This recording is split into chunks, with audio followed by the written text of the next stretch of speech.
देखिए, पहले तो हम कहना चाहेंगे कि जो जातीय आंकड़ा आया है, प्रस्तुत किया गया है, वह पूरी तरह विश्वास करने योग्य नहीं है और यह आंकड़ा पूरी तरह भ्रामक है। वहाँ पर यादव कहीं न कहीं वो प्रभावित हमको लगता है कि नहीं कर पाएंगे और इस जातीय गणना का कोई खास असर नहीं पड़ेगा। तो अभी जो चल रहा है वह मतों का ध्रुवीकरण है, विचारों का ध्रुवीकरण है। यहाँ हो सकता है, नहीं भी हो सकता है। ऐसा कुछ नहीं है कि यहाँ गैर राजपूत नहीं जीत सकता है या ऐसा कुछ है, ऐसा कुछ नहीं है। तो निश्चित रूप से छोटे साहब एक नंबर पर रहें, अभी सबसे अधिक दिनों तक रहे और यहाँ के मान सम्मान को बढ़ाते रहे। यद्यपि उनको जो यथोचित सम्मान केंद्र में मिलना चाहिए था, कभी भी कांग्रेस ने उनके साथ हमको लगता है कि थोड़ा सा अच्छा व्यवहार नहीं किया। चुनाव के दौरान यदि कोई अन्य जाति का कैंडिडेट होता है तो वहाँ पर राजपूत पूरे एकजुट होकर के वोट करते रहे हैं। जी नमस्कार, मैं हूँ विपुल कुमार और आप देख रहे हैं सूर्य विहार। औरंगाबाद संसदीय क्षेत्र को बिहार का मिनी चित्तौड़गढ़ कहा जाता है। 1952 से लेकर अब तक सिर्फ यहाँ राजपूत सांसद बने हैं।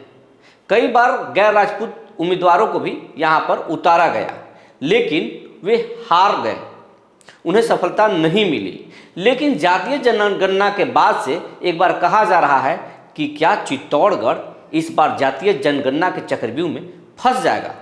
इस पूरे मसले पर हमने 2 सीनियर जर्नलिस्टों से बातचीत की है और उनका पूरा विश्लेषण समझिए और जानिए कि क्या इस बार चित्तौड़गढ़ फंस जाएगा या इस पर कोई फर्क नहीं पड़ेगा। औरंगाबाद जिला को बिहार का मिनी चित्तौड़गढ़ क्यों कहा जाता है? 52 से लेके अब तक सिर्फ यहाँ राजपूत जाति के ही सांसद क्यों बनते आए हैं, गैर राजपूत कोई सांसद क्यों नहीं बनता? औरंगाबाद संसदीय क्षेत्र जो रहा है वह शुरू से ही परंपरागत रूप से राजपूत का प्रभाव वाला क्षेत्र माना जाता रहा है और यही कारण है कि यहाँ से 1952 से लेकर अभी तक राजपूत प्रत्याशी ही चुनाव में विजयश्री हासिल करते रहे हैं। इसीलिए औरंगाबाद को मिनी चित्तौड़गढ़ भी कहा जाता है। 1952 से करीब 8 बार छोटे साहब सत्येंद्र नारायण सिंह उर्फ छोटे साहब जो बिहार के मुख्यमंत्री भी रहे, 8 बार उन्होंने लोकसभा में औरंगाबाद का प्रतिनिधित्व किया। 2 बार राम नरेश सिंह उर्फ लुटन बाबू ने प्रतिनिधित्व किया। 4 बार से सुशील कुमार सिंह प्रतिनिधित्व कर रहे हैं और अभी वर्तमान में भी सांसद हैं।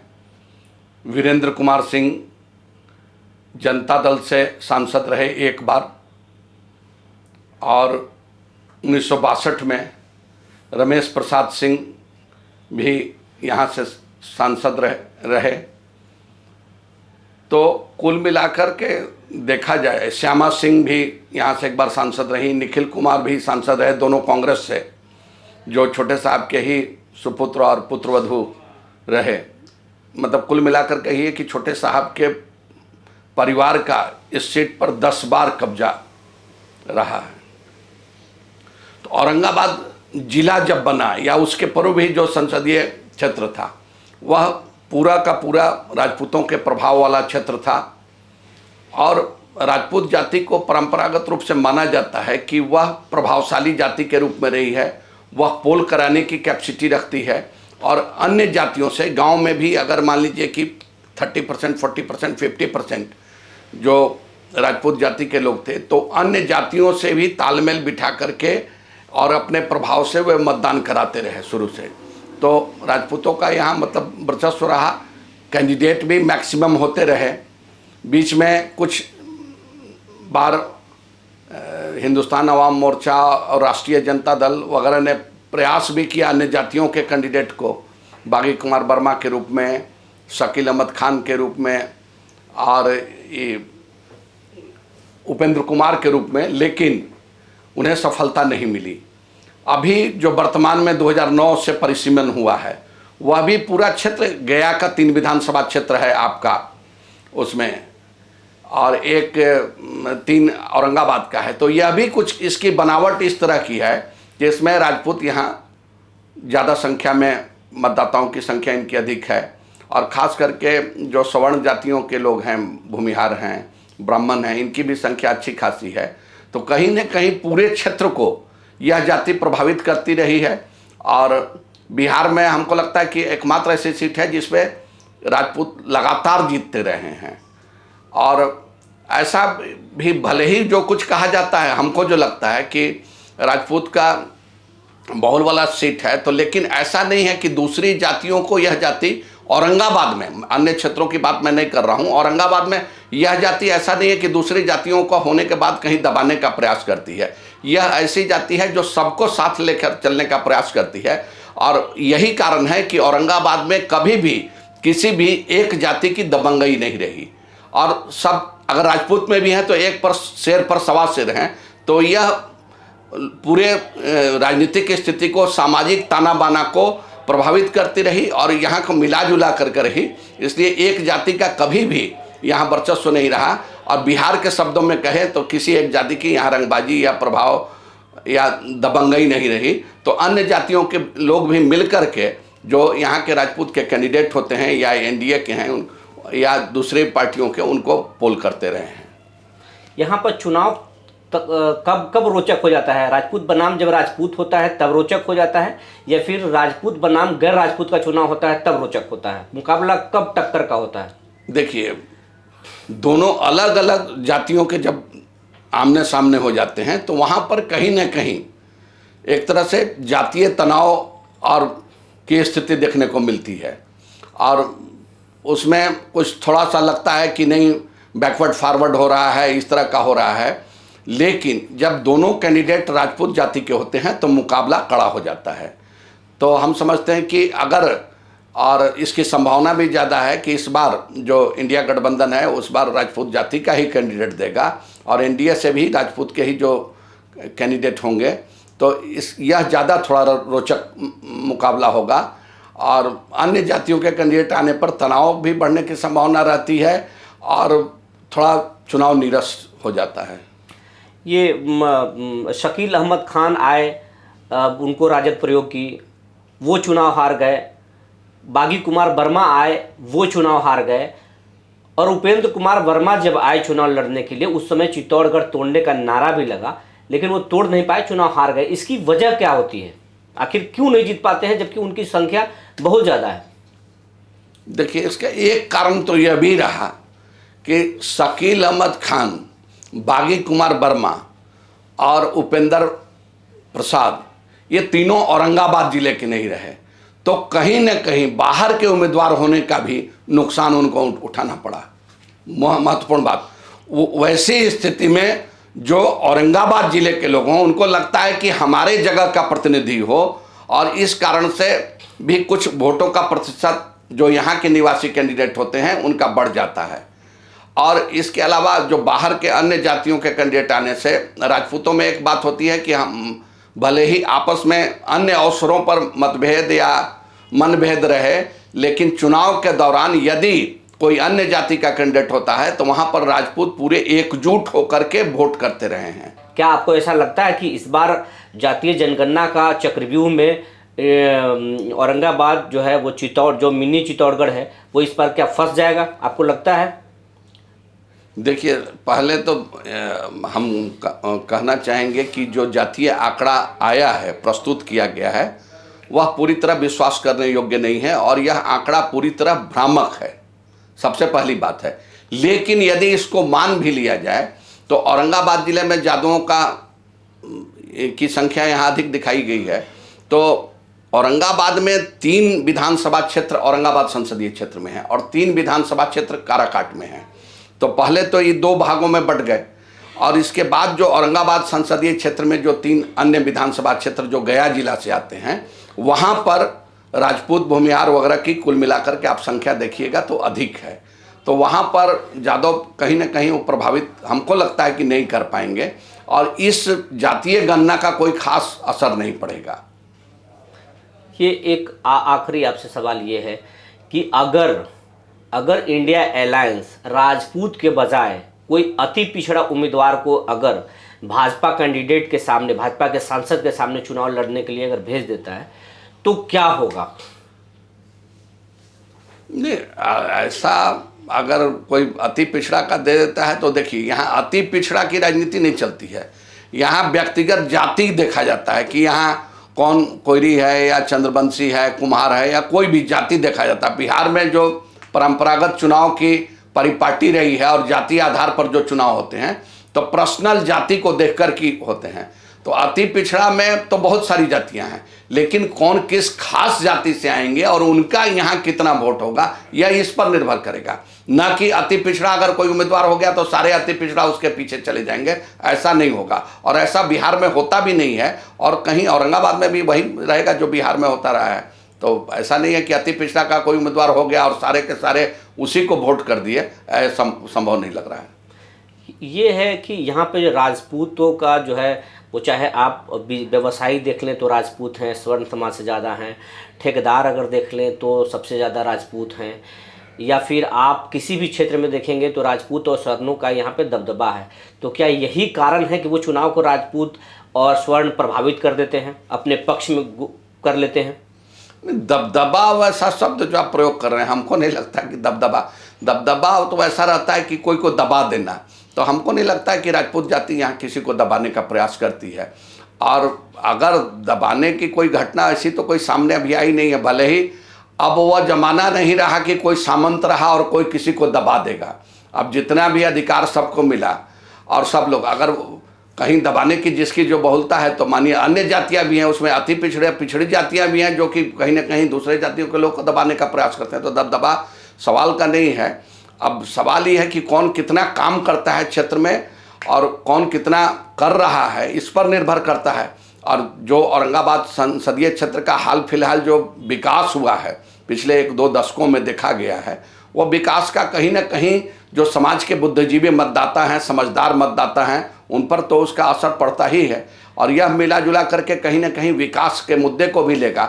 और लोकसभा चुनाव में खास करके एकदम निश्चित रूप से कहा जाएगा कि बिहार में ही नहीं, औरंगाबाद में ही नहीं, बल्कि पूरे देश में मोदी का कुछ असर तो मोदी के मुद्दे पर ही चुनाव लड़ा जाएगा, यह चाहे वह उनके पक्ष में हो या विपक्ष में हो। तो मोदी का भी होना और एक उनके जो सपोर्टर हैं वह भी मायने रखेगा चुनाव में, और इसका भी असर हमको लगता है कि चुनाव में निश्चित रूप से देखना पड़ेगा। और यह केवल औरंगाबाद संसदीय क्षेत्र को नहीं प्रभावित करेगा बल्कि पूरे बिहार को प्रभावित करेगा। अगर 3 सांसदों का अगर लिया जाए कि औरंगाबाद संसदीय क्षेत्र में अगर 3 सांसद अगर अच्छे हैं, नंबर 1, नंबर 2 और नंबर 3, तो आप नंबर 1 किसको देंगे, नंबर 2 किसको देंगे और नंबर 3 किसको देंगे आप? देखिए, सबसे अधिक समय तक तो छोटे साहब रहे और बिहार के मुख्यमंत्री भी रहे, तो निश्चित रूप से छोटे साहब 1 नंबर पर रहें, अभी सबसे अधिक दिनों तक रहे और यहाँ के मान सम्मान को बढ़ाते रहे। यद्यपि उनको जो यथोचित सम्मान केंद्र में मिलना चाहिए था, कभी भी कांग्रेस ने उनके साथ हमको लगता है कि थोड़ा सा अच्छा व्यवहार नहीं किया। न तो औरंगाबाद को उनको हर हाल में केंद्रीय मंत्रिमंडल में जगह देना चाहिए था, और जब जगह मिलती, पावर मिलता, तो उसमें विकास की जो गति होती वह तेज हो सकती थी। लेकिन कांग्रेस ने उनको मंत्री नहीं बना करके भूल की। तो छोटे साहब निश्चित रूप से हमको लगता है कि पहले नंबर पर उनको होना चाहिए। दूसरे नंबर पर किसको देते हैं? दूसरे नंबर पर तो अभी 4 बार से जो सुशील कुमार सिंह हैं, इनका है। इनके टाइम में काफ़ी विकास हुआ, कई सारी योजनाएं, चाहे रेल का हो, उत्तर कोयल का भी कल जो मंजूरी मिली, लगातार लगे रहे पिछले कई वर्षों से। और अंततः कल जो प्रधानमंत्री के नेतृत्व में अध्यक्षता में जो केंद्रीय कैबिनेट की बैठक हुई, इसमें 1836 करोड़ रुपए की स्वीकृति प्रदान की गई। तो यह प्रधानमंत्री का तो विशेष आभार इन्होंने व्यक्त किया ही है, लेकिन इसमें इनका भी बहुत बड़ा योगदान है। वो अकेले लग करके और आसपास के सांसदों को जोड़ करके इसके लिए लगातार लगे रहे और इसमें उनको सफलता मिली। लेकिन अभी और बहुत कुछ करने की ज़रूरत है। जैसे में क्या करने की ज़रूरत है? जैसे में सबसे पहले मेडिकल कॉलेज का चल रहा है, तो मेडिकल कॉलेज को स्वीकृति मिलनी चाहिए और इसके लिए प्रयास करने की ज़रूरत है। छोटे छोटे उद्योगों को यहाँ विकसित, MSME से तालमेल बिठा करके, MSME का कार्यालय भी बिहार के 2 जिलों में है, एक पटना के अलावा 2 जिलों में है। तो MSME का कार्यालय यदि औरंगाबाद में खुल जाता है तो MSME का कार्यालय खुलने से छोटे छोटे उद्योगों को लगाने में, विकसित करने में मदद मिलेगी। तो इसके लिए प्रयास होना चाहिए कि एमएसएमई का कार्यालय औरंगाबाद में खुल जाए। चूँकि दो एनटीपीसी का यहाँ यूनिट लग चुका है, तो इससे भी एमएसएमई की आवश्यकता यहाँ महसूस की जा रही है। और थोड़ा बेरोजगारी की समस्या है, तो उसको भी दूर करने में मदद मिलेगी। और बैंकों और जो बैंक हैं, देखिए जो देश में तेज़ी से बढ़ते हुए जो ज़िले हैं, 10 ज़िले बैंकिंग दृष्टिकोण से, आर्थिक दृष्टिकोण से, उसमें एक औरंगाबाद का नाम है। 10 देश के जो तेज़ी से आगे बढ़ते हुए ज़िले हैं, उसमें औरंगाबाद है। तो यहाँ जो अन्य बैंक हैं, उनका भी यहाँ रीजनल ऑफिस वगैरह होना चाहिए। और बैंकों को चाहिए कि वह रोजगार के लिए ऋण जारी करने में उदारता बरते। तो इसके लिए भी सांसद महोदय को प्रयास करना चाहिए कि बैंक के और रीजनल ऑफिस यहाँ खुले, एमएसएमई का कार्यालय खुले, और उद्योगों को कैसे आगे बढ़ाया जा सकता है, इसके लिए एक मास्टर प्लान बना करके औरंगाबाद के हर क्षेत्र में, जो औरंगाबाद संसदीय क्षेत्र में नहीं भी हैं, जैसे गो है, हसपुरा है, वहाँ पर भी छोटे छोटे उद्योग स्थापित हों। ओबरा है, जो वहाँ के परंपरागत उद्योग हैं, दाऊद नगर में बर्तन उद्योग है, यहाँ कालीन का और हस्तकरघा का उद्योग ओबरा में रहा है, नबी नगर में रहा है। तो इस सब को बढ़ाने के लिए प्रयास होना चाहिए। नंबर 3 आप सांसद में किसको देते हैं? नंबर 3 सांसद में तो हम समझते हैं कि संयुक्त रूप से सभी को देना चाहिए। ये थोड़ा बड़ा कठिन प्रश्न है। लुटन बाबू का भी बहुत बड़ा योगदान रहा, निखिल बाबू के टाइम में भी काम हुआ, तो मिला जुला के वीरेंद्र बाबू भी थे, बहुत कम दिन तक ही थे, 18 महीना भी सांसद रहे। उनके टाइम में भी बहुत सारी योजनाएं ली गई थी, खास करके स्कूलों का, जो हमको लगता है कि 168 स्कूलों का जीर्णोद्धार और नवीनीकरण किया गया था। तो और भी बहुत सारी योजनाएं थी जो ली गई थी। तो इन सब का मिला जुला करके तीसरे नंबर पर सारे लोग को माना जा सकता है कि सब लोगों ने प्रयास किया। ऐसा नहीं है कि किसने, जिसको जितना समय मिला, और सब लोगों ने प्रयास किया, जिला के लिए प्रयास किया। अब सफलता मिलना न मिलना अलग बात है। कहीं न कहीं मेरा आरोप है कि शुरू से ही 1952 से ही केंद्र सरकार की नज़र औरंगाबाद पर जो होनी चाहिए थी, वह नहीं रही है। औरंगाबाद को जितना विकास के लिए मौका दिया जाना चाहिए था, जितना संसाधन मिलना चाहिए था, वह अभी तक 1952 से लेकर अभी तक नहीं मिल पाया है। इस मामले में औरंगाबाद थोड़ा पीछे रह गया। अगर इसको संसाधन उपलब्ध केंद्र की ओर से करा दिया जाए तो यह जिला बहुत आगे निकल जाएगा। औरंगाबाद को बिहार का मिनी चित्तौड़गढ़ कहा जाता है। इसलिए भी कहा जाता है कि 1952 से लेकर अब तक संसदीय चुनाव में यहाँ पर सिर्फ राजपूत जाति के ही सांसद बनते आए हैं, कोई गैर राजपूत सांसद यहाँ नहीं बना है। इसके पीछे क्या वजह है आपके नज़र में? देखिए, जाति भारतीय समाज की एक सच्चाई है, इससे हम नकार नहीं सकते हैं।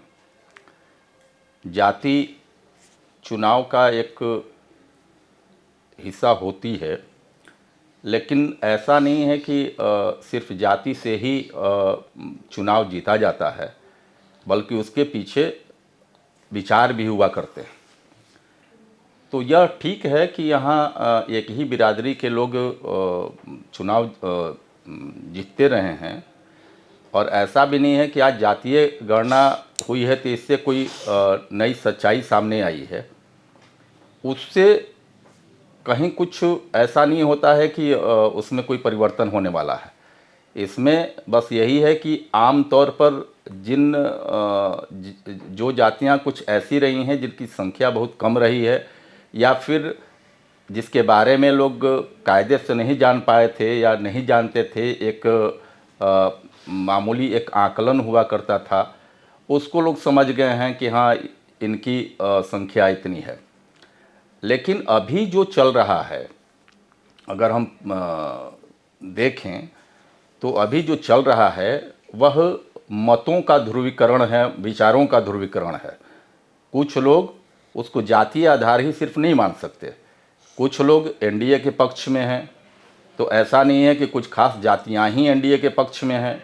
कुछ लोग आज जो अभी इंडिया गठबंधन बना है तो उसमें सिर्फ ये नहीं है कि कुछ खास जातियां ही उसमें हैं। ये तो हमेशा से एक समीकरण बनता रहा है, आप उसको चाहे विचारों का कह लीजिए या फिर जातीय आधार पर कह लीजिए। तो ये 77 से लेकर के और 89 में भी एक ध्रुवीकरण हुआ। फिर अब एनडीए की सरकार जो बनी है, जिसको भाजपा लीड कर रही है, मोदी जी लीड कर रहे हैं, तो उसके खिलाफ एक गठबंधन बना है। तो ऐसा कुछ नहीं है कि जातीय गणना जो हुई है और वह जो सरकार ने उसे पेश किया हुआ है, तो इससे कुछ इसमें बहुत बदलाव होने वाला है, ऐसा कुछ नहीं है। इसलिए ऐसा भी कुछ नहीं है कि जो यहाँ पर औरंगाबाद में जो लोग जीतते रहे हैं या फिर जो जातियाँ हैं उसमें कुछ उभार आ जाएगा, ऐसा कुछ नहीं है। जो जैसा है उसी के हिसाब से चुनाव होगा। और इस बार का चुनाव जो हो रहा है वो सिर्फ आमने सामने की, बिल्कुल आमने सामने के चुनाव की रणनीति बन रही है। और अभी जो दिख रही है वो यही दिख रही है कि चुनाव जो होंगे वो आमने सामने के होंगे, इंडिया वर्सेस इंडिया के बीच में होंगे। तो उसमें सिर्फ जातियां हैं या जाति गणना, जातीय आधार पर जो गणना हुई है, जो जनगणना हुई है, उससे कुछ मौलिक परिवर्तन होने वाला है, ऐसा कुछ नहीं होने वाला है। इसलिए इसका कुछ हमको नहीं लगता है कि इसमें कुछ बदलाव होने वाला है। अगर औरंगाबाद संसदीय क्षेत्र में गैर राजपूत उम्मीदवार इंडिया उतार देता है तो क्या मिनी चित्तौड़गढ़ जातीय गणना के चक्रव्यूह में फंस जाएगा? आपको लगता है ऐसा? ऐसा कुछ नहीं होने वाला है। इसलिए कि इसके पहले भी लोग आधार तो बना ही लेते थे, आकलन तो कर ही लेते थे। आज मान लीजिए कि एक्सपोज हुआ है कहीं इतनी जातियां हैं और ये हैं, जातीय गणना पर बहुत लोगों का मतभेद भी हुआ है कि गणना ठीक से नहीं की गई है, किसी खास जाति को उभारा गया है, अपने पक्ष में उभारा गया है। लेकिन एक चीज़ बताइए कि अभी जो 2020 का जो चुनाव हुआ है प्रदेश का, उसमें जो महागठबंधन है उसके उसमें जो आरजेडी है, जैसे मान लीजिए कि अगर अभी जो लोग कह रहे हैं कि यादव सबसे ज़्यादा है या मुस्लिम है, तो अभी इस जातीय गणना से ऐसा कर दिया गया है, ऐसा आया है कि नहीं इस जाति को थोड़ा बढ़ा चढ़ा कर किया गया। उसका परिणाम देखिए ना, इतना होने के बाद भी अभी सत्ता में रही है ये। आपको जिस समय 2020 का चुनाव हुआ प्रदेश का, उस समय एनडीए की सरकार थी, केंद्र में भी एनडीए की सरकार थी, लेकिन आरजेडी ने ही सबसे ज़्यादा सीटें हासिल की। तो आखिर कहीं ना कहीं मत उसका है, तब वो सीटें हासिल कर सकी है। उस समय तो ये जातीय गणना नहीं। इसलिए जातीय गणना से ऐसा कुछ नहीं है कि बहुत इसमें कुछ बदलाव होने वाला है।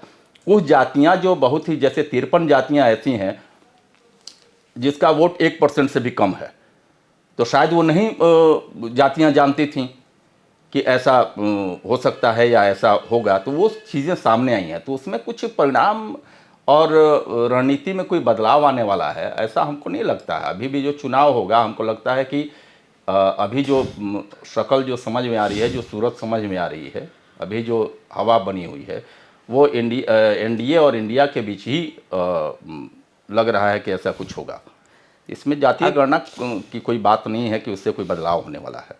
औरंगाबाद में गैर राजपूत सांसद क्यों नहीं बनते हैं? आखिर राजपूत ही क्यों सांसद बनते हैं आपके नज़र में? इसके पीछे क्या कहानी है? एक तो ये भी होता है कि एक मिथक भी बन जाता है कि हाँ भाई यहाँ राजपूत ही जीतते रहे हैं, और बाय द वे राजपूतों को टिकट मिलता रहा है और वो बड़े बड़े दलों से रहते आ रहे हैं। ये भी एक कारण है कि ऐसा हुआ है। और अगर मान लीजिए कि 2014 में जो आप ये बागी प्रसाद वर्मा या जो भी थे, तो 14 की हवा अलग थी।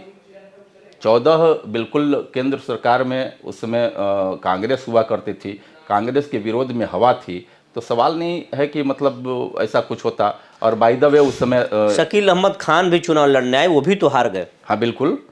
क्यों? और ये उपेंद्र कुमार वर्मा पिछले बार 2019 में चुनाव लड़े, वह भी चुनाव हार गए। 2019 का भी माहौल वही था। 2019 का माहौल जो था वो बिल्कुल पुलवामा और बालाटोल के कारण एक राष्ट्रीय मुद्दा बन गया था। लोगों के अंदर एक राष्ट्र के प्रति एक भावना जागृत थी, तो एक माहौल ही अलग था।